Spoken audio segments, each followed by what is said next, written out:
Square of any number ending with 5. So in square concept is a method number 4. Any number ends with 5, how to find out the square. So let me take one example. 35 whole square. Need not to multiply 35 into 35.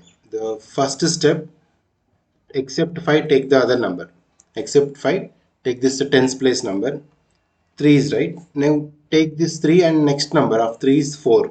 You just multiply this both. 3 times 4. So 12. Then you can attach 25 because 5 is the number. Then 5 square is 25. So 25 you can attach to this. Simple. 35 whole square is 1225. Let me take one more example. If it is 55 whole square, except to units place 5, then take this number 5. You can keep in mind that 5, the next number of 5 is 6.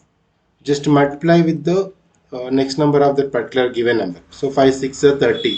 Then immediately you can attach the 25 to this because it's a 5 square. So 25. Simple. And even if it is a 3-digit number like 125 whole square. Now according to the method, except this 5 remaining is 12, right?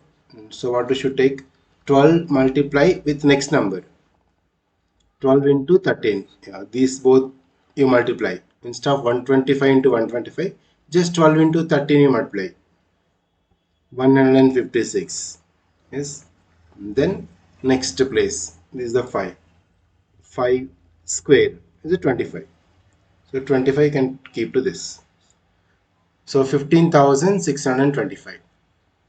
Any bigger number. Now, no need of taking much calculation. Just you can take the number. If they're asking 95 square. So what should be in mind? This is 9, right? 9 into 10. So keep in mind 9 tens are 90. Keep 90. Immediately 25 you can attach. So by observing the number, we can say the answer. No need of doing this lengthy process. So once perfectly practiced, no need of writing this all the arrows. Just the method you remember, you can do this type questions.